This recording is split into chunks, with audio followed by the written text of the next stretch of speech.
Sorry for the delay. For those who are listening, we're just trying to get LinkedIn up. So we'll be joining in just a few seconds. Should be sorted out in a few seconds.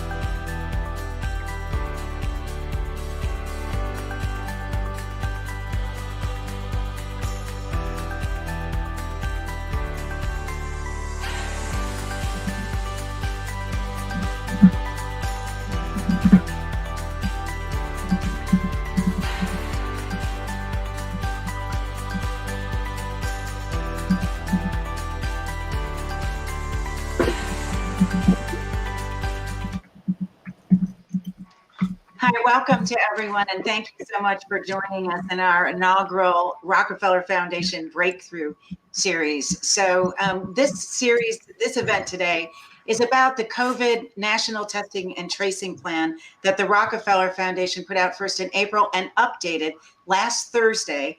And you can find it on our website at www.rockefellerfoundation.org. That plan was the result of convenings of over 200 experts and bipartisan government officials, as well as scientists, economists, epidemiologists, and activists on the front lines of the COVID crisis. So with us today are those who worked on this report, were integral in the writing and drafting of the report. First of all is Dr. Rajiv Shah, who is the president of the Rockefeller Foundation, and who was former director of USAID and led the response in West Africa to the Ebola crisis under the Obama administration. Secondly is Jonathan Quick, Dr. Jonathan Quick, who is the managing director of pandemic response, preparedness, and prevention at the Rockefeller Foundation. He is also the author of The End of Epidemics. And then we have Paul Romer. Dr. Paul Romer is a professor at New York University, and he was the co-recipient of the 2018 Nobel Prize in Economics, and was also a key contributor to the report. And finally, we have Mara Aspinall, who is an MBA and co-founder and professor of practice biomedical diagnostics at Arizona State University's College of Health Solutions. So I'm going to get an overview of the report to you first, and then we'll go to questions. We had actually over 80 questions sent to us in the last few days through our website and email and on social media. And so what we've done is we've collated a lot of them that seemed a little bit repetitious. And so we'll go to those in a minute. But I first wanted to give our panelists a moment to have an overview of the report. So Raj, first, let's go to you. What is different about this report from the first one that we put out, and what are we calling for specifically? Thank you, Eileen, and thank you to my other panelists here, Jono and Paul and Mara, and really to the 3 dozen other close collaborators who do represent the best thinking that American industry, science, technology, and policymaking has to offer. I'm particularly thrilled that our group has included a bipartisan group of former Republican and Democratic officials, and that the idea of putting forth an action plan for America on testing and tracing is one that is about putting something forward that is truly actionable and genuinely bipartisan. This plan is important and different. It's important because right now we're looking at 60, almost 70,000 new cases a day in the United States. That's almost double what we saw in the fall when we shut America down.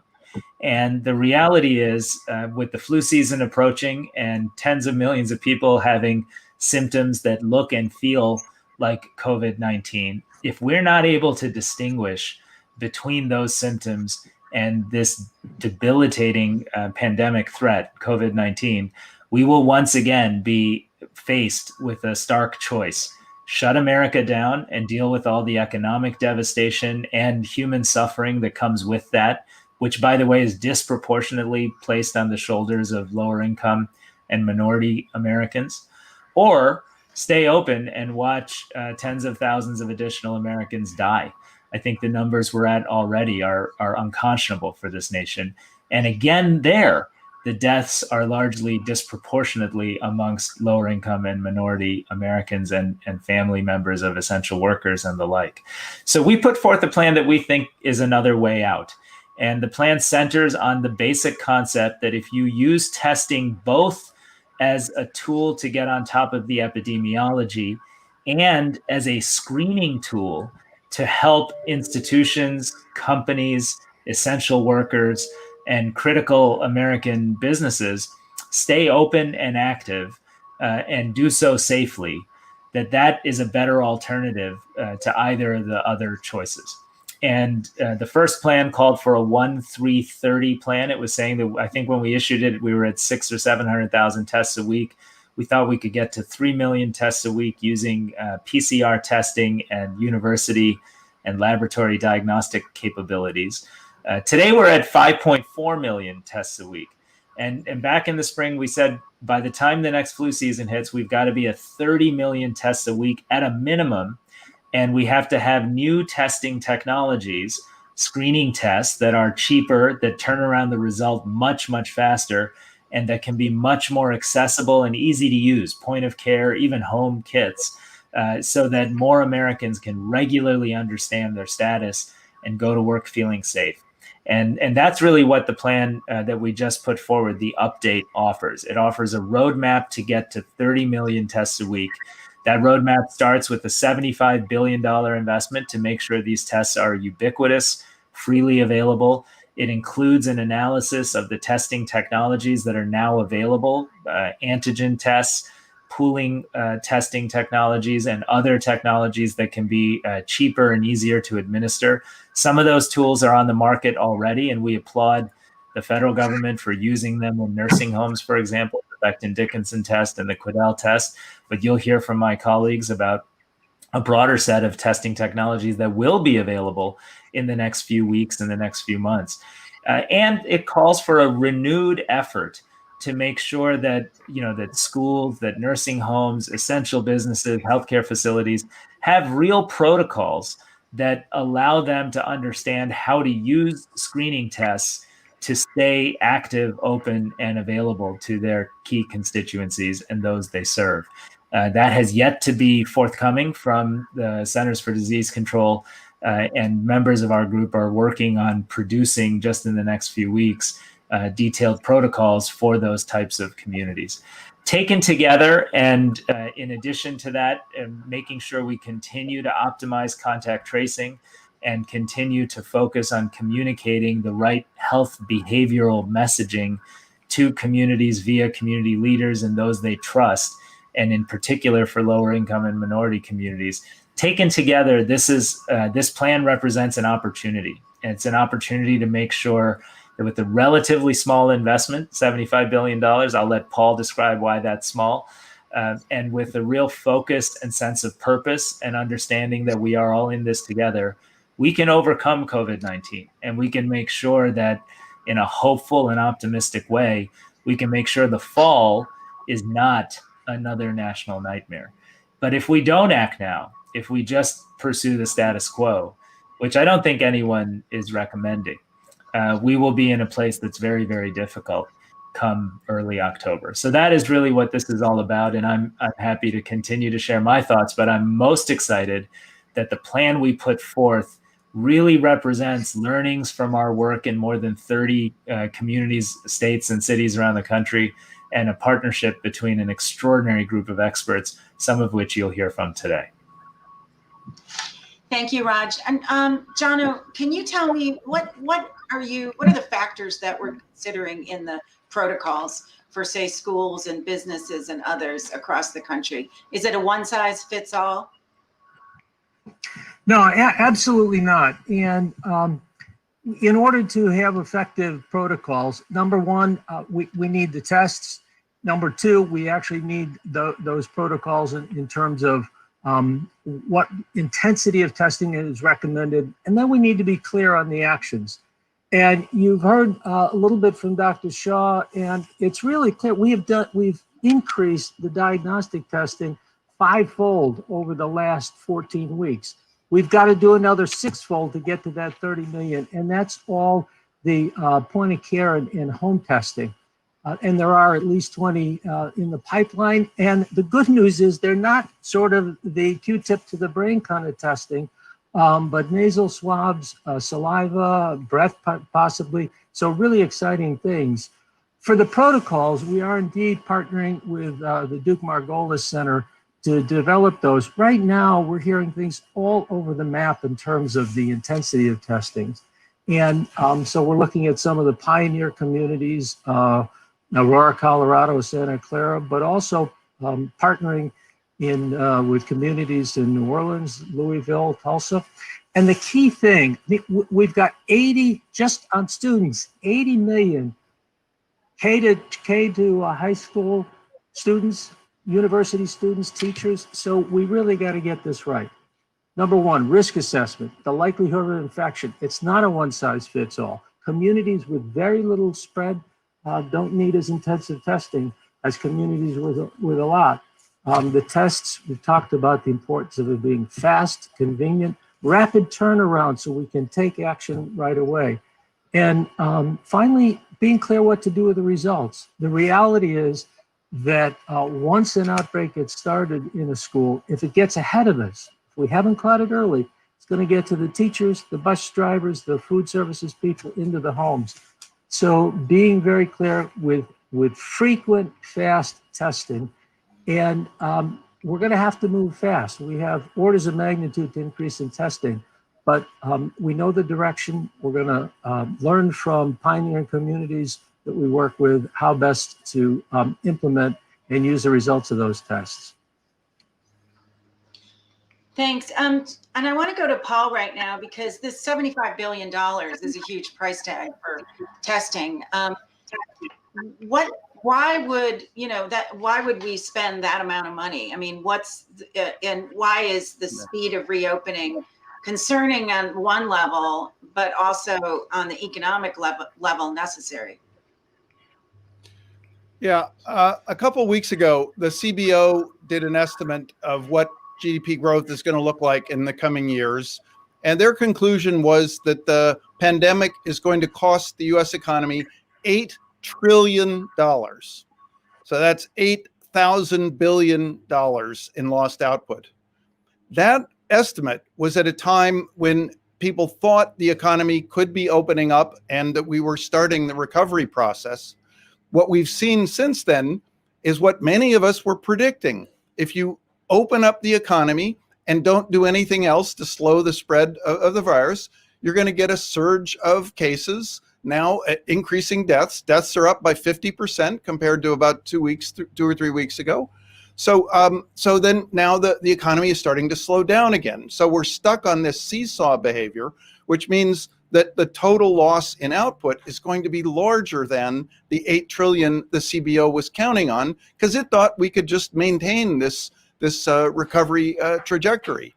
Now, on top of this lost output, lost income, we of course are losing lives, and children are losing a chance to learn. So we're not producing human capital that we don't measure in our national accounts, but which is a huge loss in terms of their future income, the growth for the nation. So what it's costing us to do nothing, what it's costing us to have a kind of a strategy that doesn't make sense, is far, far greater, probably 100 times the 75 billion that it would take to implement the policies, the sensible policies outlined in this plan. Thanks. Can I ask you one follow-on question? Is why is if there is this economic, this loss of output, why is the stock market still doing pretty well? One of the things that we've done right as a nation is we've had a Federal Reserve which is willing to provide lots of liquidity, lots of loans, and that means it's also committing to lower interest rates. The value of a stock partly depends on the interest rate that you use to discount future earnings. Another way to say this is that bonds look a lot less attractive now because they're going to be paying very low interest rates. So that makes stocks more attractive. So it's good that the Fed is keeping interest rates so low. It's good that we're not facing a liquidity crisis, but that's not a sign that the economy is okay. Okay, thanks. Mara, I wanted to ask you, what's the difference? How close are we to getting these tests to market? And what's the difference between the antigen tests and the PCR tests? And, we know that the PCR tests right now, the average time it takes to get to results is, say, even 4 to 7 days in some places. Why does point of care versus that make a difference in the pandemic response? Well, let me start by saying that it is very important to differentiate between the types of tests. And that testing is not just about counting numbers of people with the disease. It is testing to stop transmission. And that results in the need for a paradigm shift from these PCR tests, as you mentioned, that are exquisitely accurate, but relatively slow. At a minimum 3 days, but right now nationwide it's close to 7 days before those tests are getting back results to the people who took them. We need that shift to move to fast, frequent, and what I call good enough to isolate tests. These slower and accurate tests are important for clinical management, but we have to recognize that this virus is a sprinter, not a marathoner. We need these fast and frequent tests just to keep up. And the new types of tests, what we call surveillance tests, are primarily for asymptomatic people. And what's important to recognize is that whether you have symptoms or not, you are infectious, call it 3 to 6 days after you are exposed. So while somebody may feel fine and continue to be out and about, you are still infectious during that period. It's actually the highest time of infectivity. So we need these tests that are fast, that are frequent, and you get results very quickly. Even at 70% sensitive, we are taking 70% of the population, comparable to herd immunity, out of the population, and that is testing that will stop transmission. So I want to go back to Jono. How widespread is the access to these kind of point of care tests? I mean, did you need an expert to say you're a school, and we got a lot of questions, by the way, about the reopening of schools. What does this mean for teachers and the economy writ large? And this one is from Larry Zielinski, who asked, how close is the widespread access to home and or point of care testing in schools and workplaces? Is that the key to opening schools and workplaces, testing, results, quarantine, contact tracing? Well, in the first instance, we're going to need to use a mix of what's out there.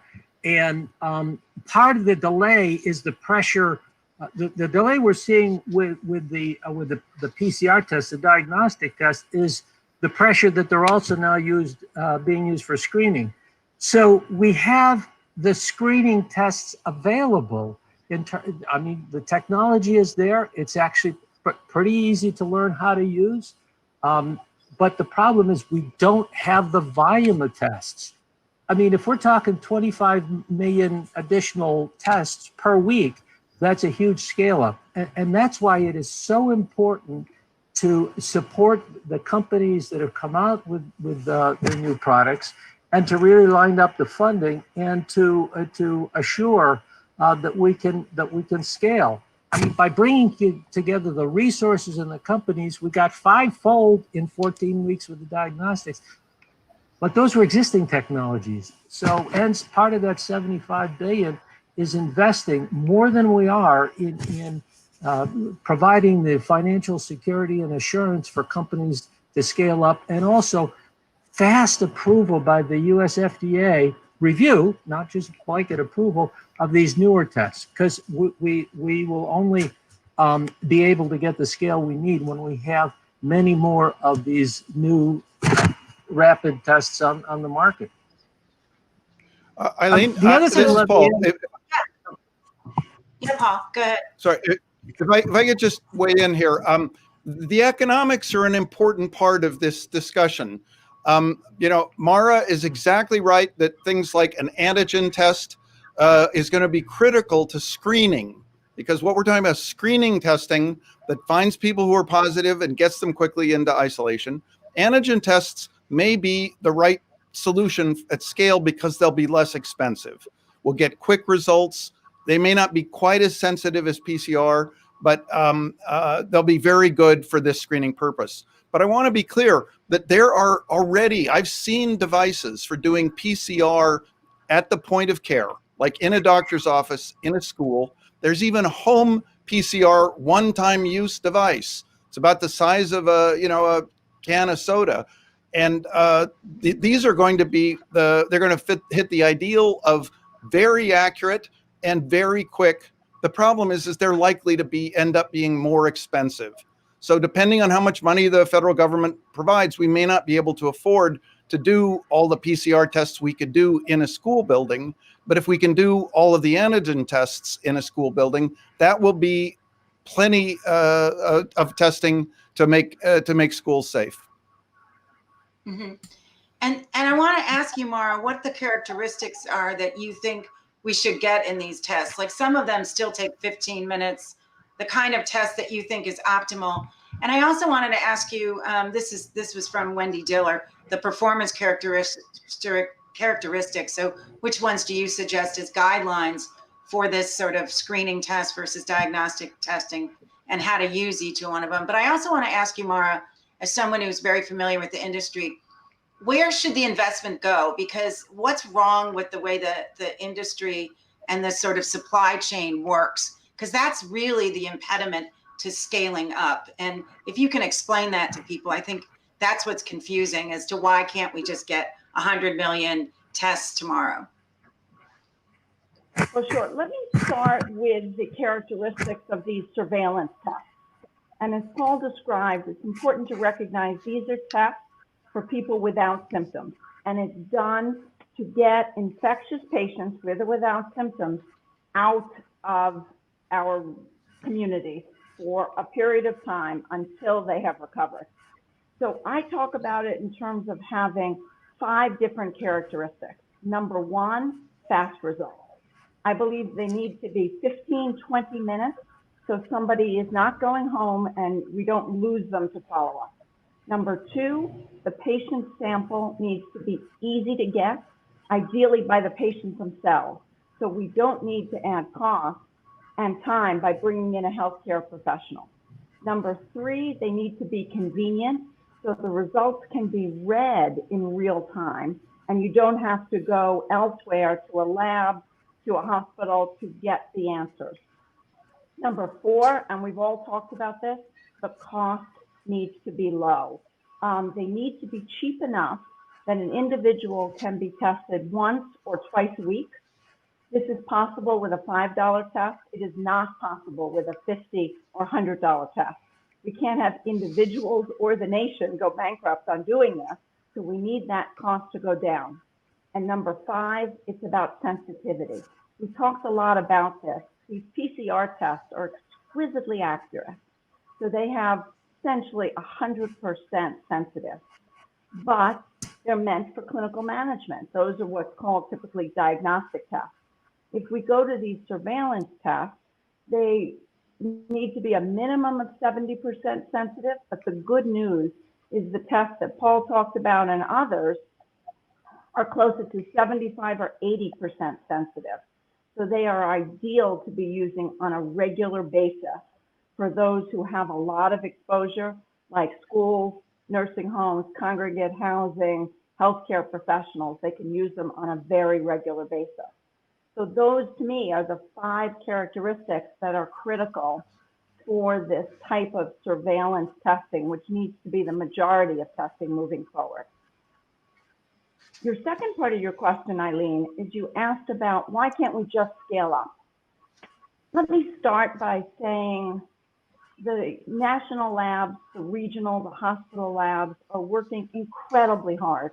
These are people who are, there's no time that they're not working.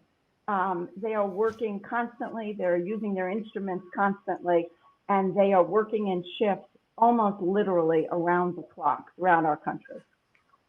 And we need to recognize that they are doing everything they can. However, our system was not built, these instruments were not built to go 24/7 on a constant basis. Secondly, we need to create a data infrastructure that makes it easy to transfer a test from one lab to another. We have appropriate quality systems now that you can't just move a test around because we want to ensure that it's done in the highest quality way and nothing is lost. So we need to better use our data infrastructure to put in new interoperability to increase the number of tests. But I'll emphasize it and summarize here. Our national central labs are terrific. Let's keep focusing on what we can do there, pooling data infrastructure, faster turnaround time. But to get to the numbers we call for in the report has to be a paradigm shift in the type of test and the technology that is used. So Raj, I want to ask you this is a question from Alyssa. How are we ever going to get a grip on the pandemic without accessible COVID-19 testing with a quick turnaround time? And what can be done to address this problem? I think it's similar to what I was just asking Mara, who answered this in part, but what's the issue in the supply chain? I mean, why won't companies just buy more of these instruments, as Mara says, to just get to 100 million tests? And what will it take to get BD and Cadell and others to produce, between now and the end of the year, we need at least 400 million of these, antigen tests. Well, thank you, Eileen. I'll just say, Mara's points are extraordinarily important because they illustrate that we have a path forward for introducing a screening testing protocol for so many parts of American society that both serves the purpose Paul had just described, which is creating the opportunity to be economically open or active, and serves the purpose of getting people who are at risk of transmission out of the chain of transmission, as Mara points out. I think I come back to answer your question. I come back to Jono's point. We got the 5 or 6-fold increase in the testing from the spring to now by scaling up PCR testing. But at this point, we are seeing 5, 7, in some cases, 14-day delays in getting results back. And that renders, for the purpose of taking people out of the chain of transmission, that renders such testing relatively useless when the delays are that long. So, and we now know that with all the data. So that's where this screening test protocol, this idea of using these new technologies, antigen tests, pooling, whatever the new technologies are, at real scale. And I think 3 big things are needed to make that happen. The first is America has the tools like the Defense Production Act or BARDA within Health and Human Services of doing advanced purchase commitments, or even a group of states could come together and band together and in a pooled way go to the industry and say, we will procure 100 million, 200 million, 400 million such test kits, and we will guarantee that procurement over the length of time. I think our history in vaccines, in therapeutics, and anything related to infectious disease illustrates that without that kind of security of market, the companies themselves are not just going to manufacture the scale that's necessary, especially because the CDC has yet to issue protocols that would advise a school, for example, on whether they should be testing their teachers every 2 weeks or testing their whole community every 2 weeks or not. And so in that context, I think you need that sort of special procurement action. The second thing I think we need are those protocols. It is, to me, it's exceptionally clear that those that have wealth and status in this society, whether they work in the high end of finance and corporate life, or whether they are the world's best basketball and baseball and football players, they are going to get tested, and they're going to get tested regularly, and they're going to be able to go to work safely, and they're going to be able to feel safe when they're at work. To me, right now, our teachers are, frankly, more essential than our football players. And they're the people that define the success of our next generation. We should be treating them like they're athletes and sports stars and making sure they have access to screening tests on a regular basis so they can feel safe in a classroom with other kids. And I could say the same thing for essential workers that provide healthcare services in nursing homes, in other home care facilities, in hospitals themselves, and in so many other walks of life. I mean, we need to start treating essential workers in this country like the heroes they are. And part of that is giving them tools so they can feel safe as they go about their work and not worry about that. The third piece is really a concerted sense of we're all in this together. And I know that just sounds, it sounds hopeful and it sounds optimistic, but we really need to get there. You know, America led the effort in West Africa to get testing down from 8 or 9 days to confirm a positive to under 4 hours. And we did it by mobilizing every part of society to do more together. And if we can do that in rural Liberia, we ought to be able to do that in the United States of America. And that takes leadership at every level of government. It'll take companies reaching the extra mile. It'll take those who run our school administrators and heads of school. People are going to have to stretch to create an opportunity for us to not sort of have to shut ourselves down and to be part of the coronavirus response, as my colleagues have articulated. And that just takes a different level of we're all in this together. Paul, you wanted to say something? Well, I wanted to pick up something that Jono said, where he said that, the FDA has been a little bit of a bottleneck. I like to be blunt about these things. I think the FDA has been missing in action. I think the CDC has been missing in action. And I agree with Raj that they should be providing more leadership, but we need a path to go forward if they continue to fail.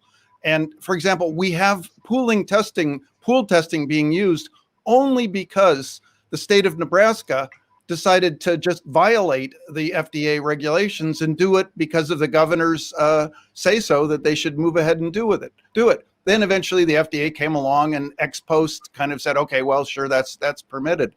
I think we need to count on the states to lead here and lead in terms of setting out the protocols for testing in schools, setting out the protocols for using pooling, and we cannot just wait for these critical single points of failure, the FDA and the CDC, to get their acts together. Thanks. Maybe, Eileen, let me just jump in quickly on that, if that's okay. I also would say Mark McClellan, a member of our group and an extraordinarily talented scientist and economist who has previously led CMS in a Republican administration, is issuing through the Duke Margolis Center these protocols in the next few weeks. And I very much hope those of you listening to this, it's not a podcast, I don't know, tell me, a live stream, those of you listening to this live stream, will pay attention to his protocol, to those protocols when they come out. They do represent a step forward for our country. I know that Mark's approach is to try to listen and learn and partner with CDC, FDA, and everybody else. But we're seeing the Rockefeller Foundation works on the ground in maybe 30 cities and states and Native American lands across this country. And everybody is just developing their own protocols as they go about doing this. The NBA has a protocol. The Aurora, Colorado school district for 50,000 teachers has a protocol.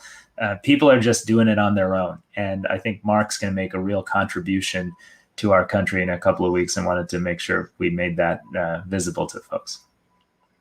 Yeah. So we did get a if I lot could of come in on questions.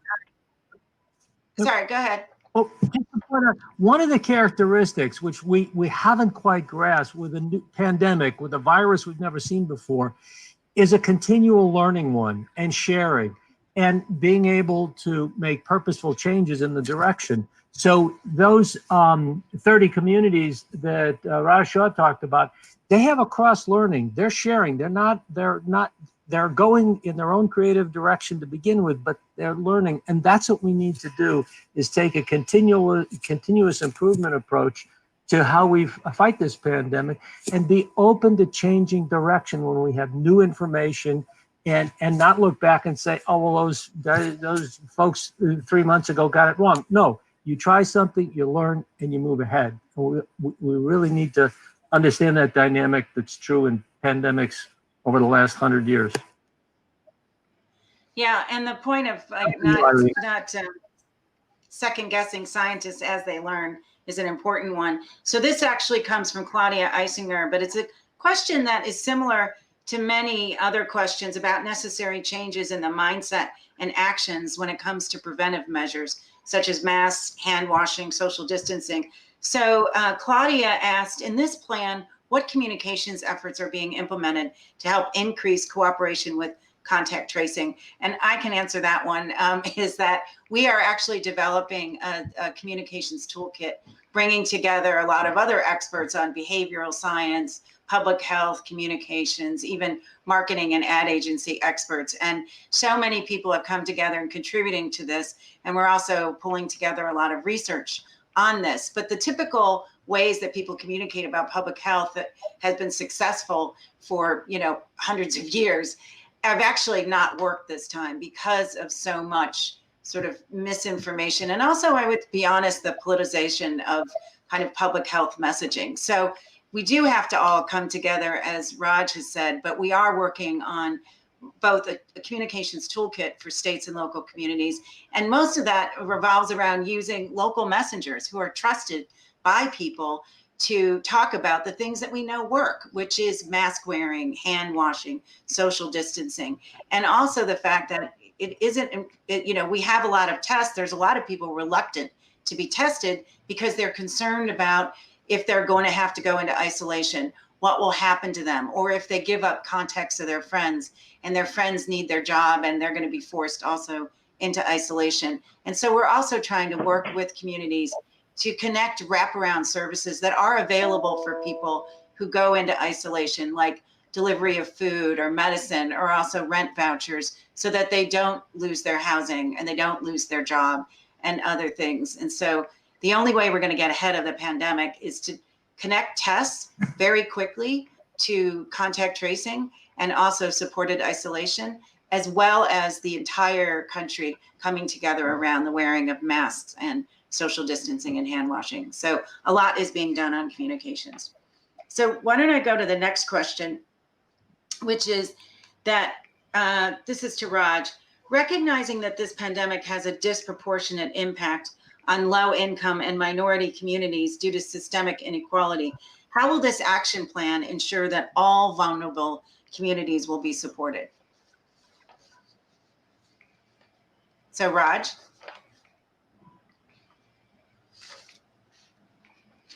Oh, I think sorry. I I think the answer there is a recognition of how this COVID-19 pandemic is hitting societies around the world and what that means in the United States. Around the world, what we're seeing is very clearly those societies that are most unequal, that have the greatest disparities in income, in living conditions, in access to healthcare services, educational services, food security. Those are the ones hit the hardest. And specifically, those who are vulnerable in those societies are absolutely getting crushed in terms of actual deaths in their families and amongst their loved ones, and the consequences of a disintegrating economy. And so, when you apply that thinking to the United States, I think you see quite clearly that the number one risk factor for dying in a nursing home today is being African American, dying of COVID-19. When you look at that, you see very clearly that there are 30 million kids in America that depend on the school feeding program in order to sustain themselves, and in some cases, taking food back home to their families. And they are deeply vulnerable right now, getting by day to day in terms of their ability to just have enough food to be comfortable through this, this difficult summer. And you absolutely see it in access to testing and tracing and the core public health response that is still the number one thing we have to do to get back on our feet. In the same state in Florida right now, frankly, in the same community, if you're a basketball player, you get a result within 24 hours for taking a test, and you take one every day. And if you're a lower income Latina American woman working at Disneyland, you go stand in a long line, maybe get a test, and you wait 14 days to get a result. That's inequity shaping the response. We need to have a different approach. And so our approach has been start with where the transmission is highest. The Rockefeller investment of $100 million in supporting pandemic response has focused on those hardest hit low income communities, whether it's Navajo Nation or certain parts of Los Angeles and Queens, where we're actively rolling out partnerships to get access to testing, tracing, and all the wraparound services, food security, healthcare support, isolation and quarantine support that is critical to do alongside that. But we're just one institution. And I think the main point of the report is that the $75 billion has to be spent with the same mindset that we are spending our 100 million, that it's really for those who are most vulnerable. And that means equity first. And I'm going to actually go to a question from Facebook. Vincent Avuka posted on Facebook, I'm in the Democratic Republic of Congo. What message can you give us for COVID-19? I want to direct that one to Jono.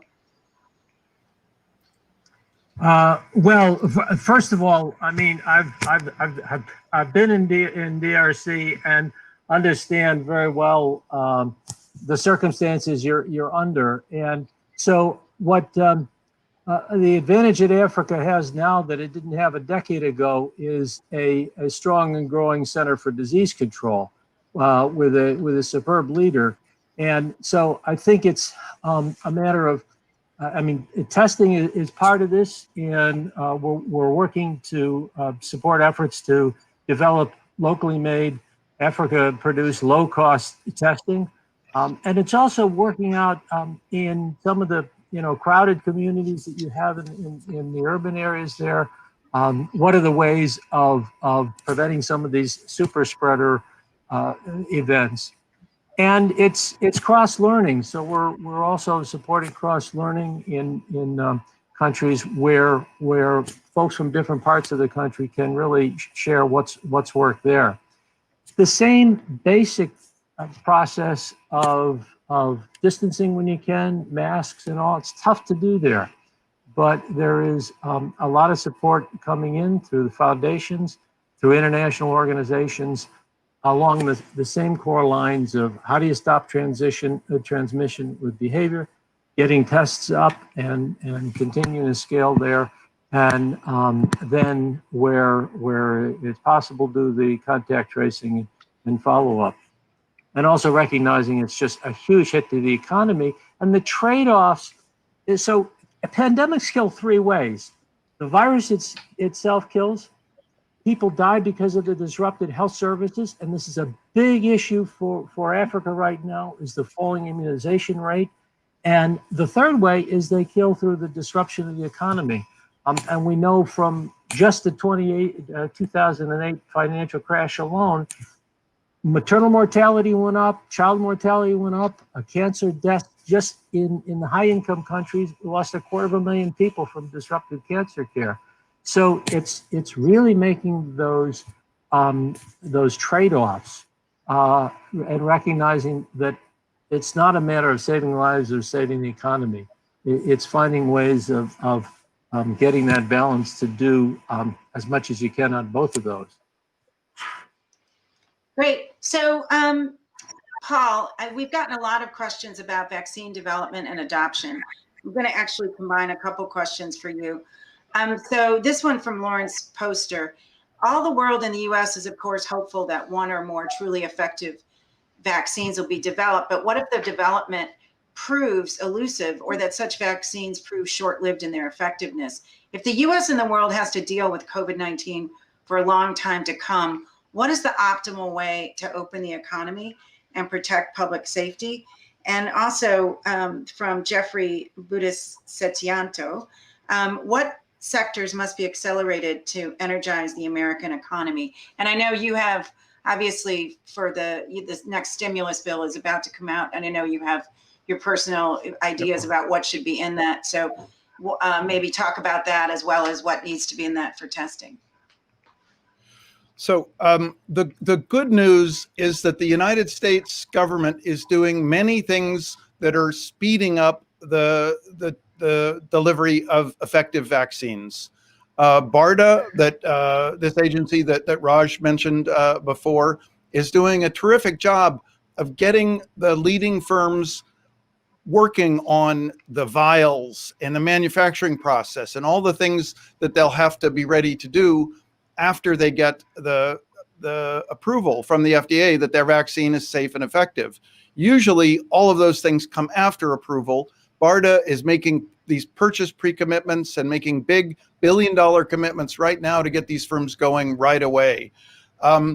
We should be doing this in the same way with the leading manufacturers of the antigen tests, these point of care or even home-based PCR tests. All of these firms are waiting for FDA approval before they start investing in scaling up. So we should take what's working in BARDA, devote it to these other ways, because we cannot count only on a vaccine to restore the economy to health and to keep us all safe. The vaccine may take a very long time to be approved and then widely used. So we need other measures. And specifically on this question of how do we open up, the only way to open up, which is going to increase the spread of the virus, is to do something else that reduces the spread of the virus at the same time that you're opening up.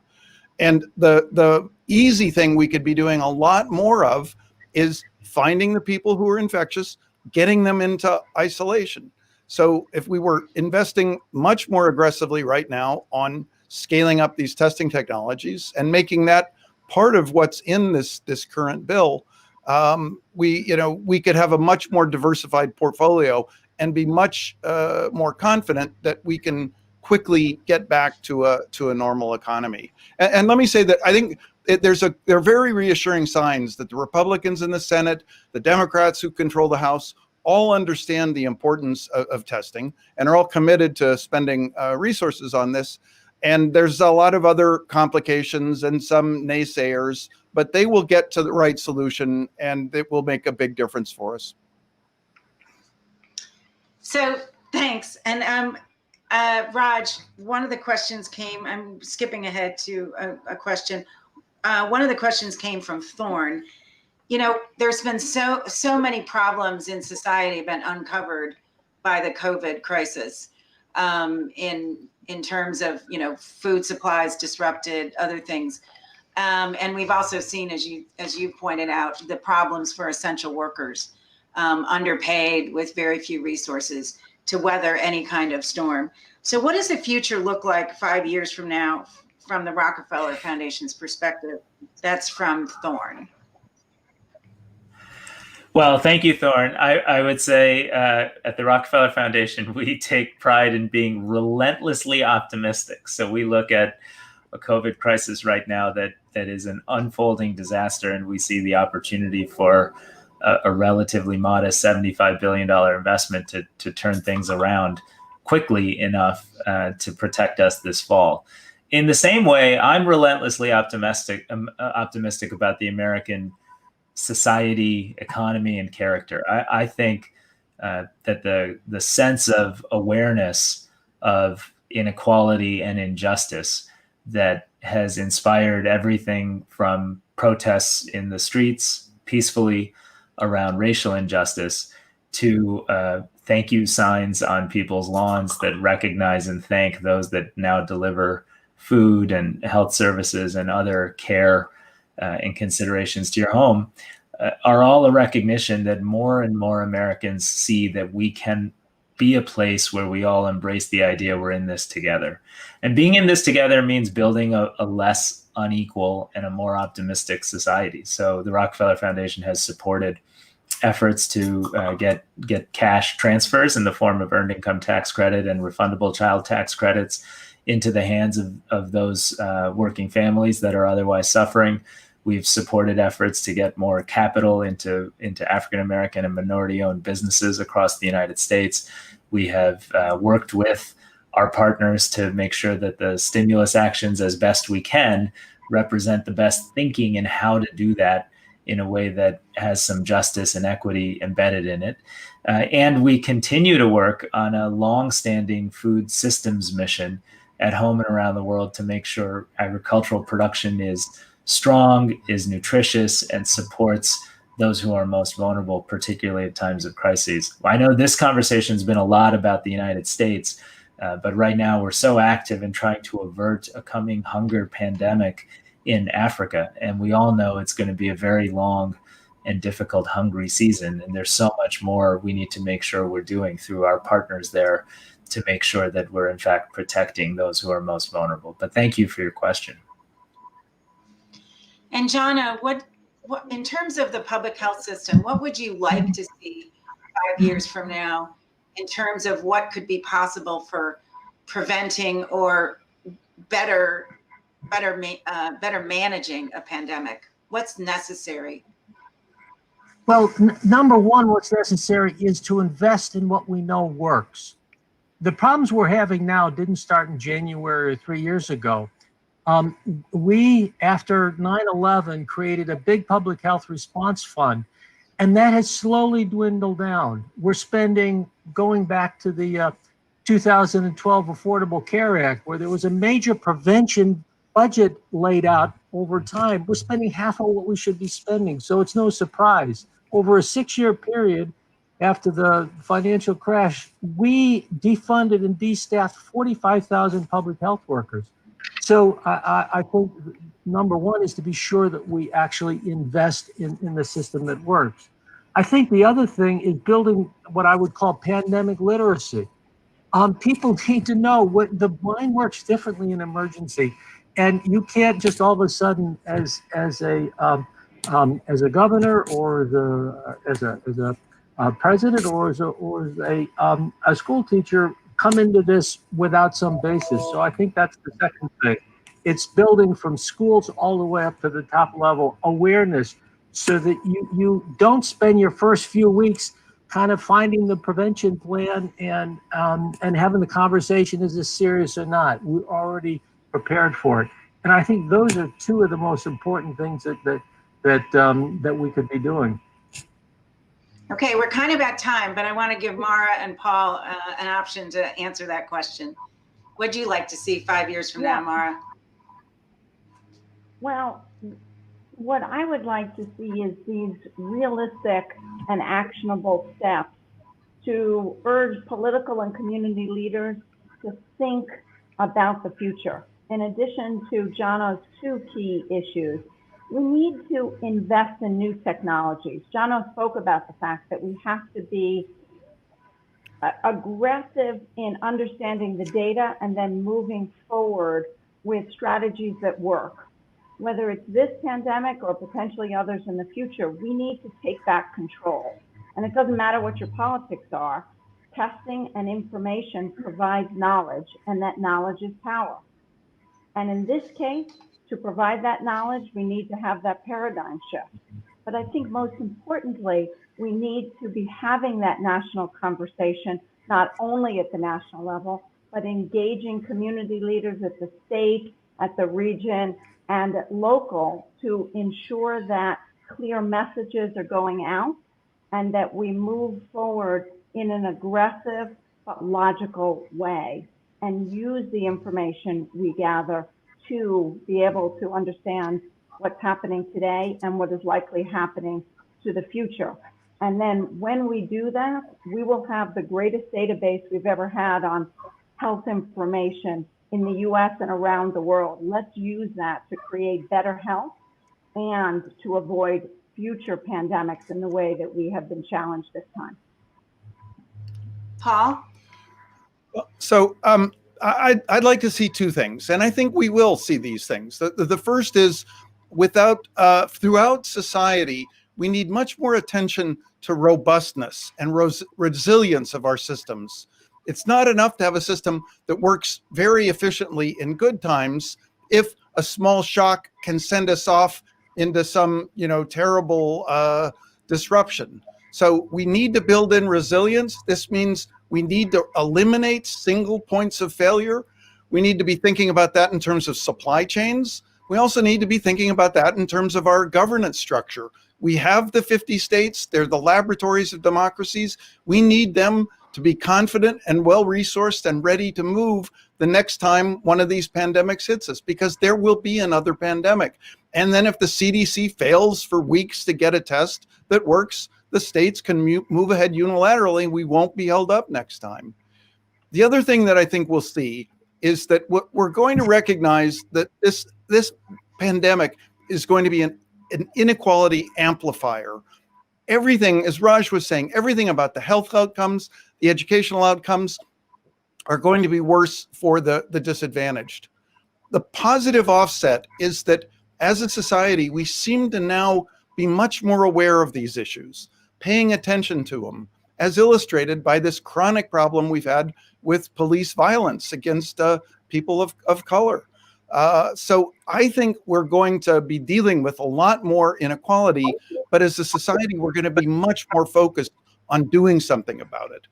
And that's because this kind of shock makes us think about, what do we really care about? It isn't just having more stuff, more GDP, more output. It's really about, what kind of people do we want to be, and what kind of a society do we want to build? And I'm confident we will build a better society. Thank you. And Raj, anything else? You say goodbye. I'll build on Paul's a hopeful and optimistic tone there at the end, and Mara's especially on what we could do for health. I think the group that has come together to produce this action plan, which includes some of the top scientists and industry leaders, it includes, as you see here, great economists and investors and academics, and it includes people from the left and the right that have come together to say, let's act like we're all in this together. Let's produce an action plan that's a nonpartisan path forward. Let's make sure the actions here are achievable and affordable, and let's try to win support for these ideas on behalf of America's school kids or America's nursing home residents or the vulnerable communities that otherwise are on the front lines of suffering right now, is an illustration of what's possible. And it's how the Rockefeller Foundation works. We will continue to bring together diverse communities of leading experts and thinkers, but all with the same values that we want to serve our country right now. This is the opportunity to do it. It's a pretty actionable plan. And there's an urgency because we're facing a fall that could be much worse than the spring if we don't change course right now. Thank you so much. And thank you to all our panelists. And also thank you for joining the first RF Breakthrough live stream series. The testing plan is available at our website at rockefellerfoundation.org. So I hope that you'll go and download the plan. And thank you again for joining us. Thank you.